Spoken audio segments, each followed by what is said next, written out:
অনুদান ৭৫ আমাদের আমার প্রস্তাব থাকবে যে কমার্শিয়াল ছবিকে দিতে হবে এবং এখান থেকে একটা টাকা যাতে মানি ব্যাক মিনিমাম গ্যারান্টি হতে সরকারকে দেওয়া হয়।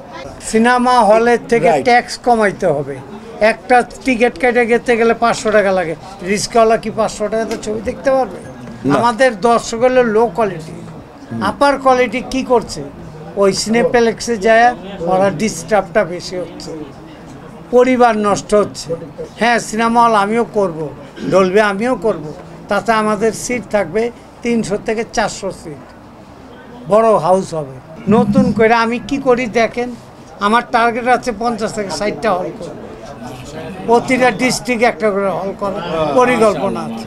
অনুদান ৭৫ আমাদের আমার প্রস্তাব থাকবে যে কমার্শিয়াল ছবিকে দিতে হবে এবং এখান থেকে একটা টাকা যাতে মানি ব্যাক মিনিমাম গ্যারান্টি হতে সরকারকে দেওয়া হয়, যে আপনি দেবেন ১ কোটি টাকা, ইনশাল্লাহ আমরা 25-30% ব্যাক করে দেবো। কার্যকরী পরিষদ যদি মনে করে যার সদস্যপদ স্থগিত হয়েছে তারা যদি আমাদেরকে অ্যাপ্লিকেশন দেয়, কার্যকরী পরিষদ যদি মনে করে, যাচাই বাছাই কার্যকরী পরিষদ দেখে যাকে মনে করবে যে উনি ঠিক, তার মেম্বারশিপ অবশ্যই ফিরিয়ে দেবে।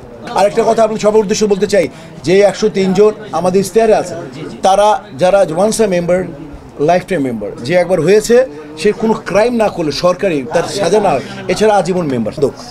উনি তো নিজেই 5টা ছবি বানাবে, এমনিতে বানাবে, উনি ভাইয়া এমনিতেই বলেছে বানাবেন, ইশতেহারের অংশ না, উনি নিজেই ছবি বানাবে, উনি তো এমনি রেগুলার ছবি বানায় যাচ্ছে, উনি তার চ্যানেল আছে, এডিটিং ছবি বানালাম 7টার মধ্যে 4টা রিলিজ হয়েছে, 3টা সেন্সর করা এখনো আছে।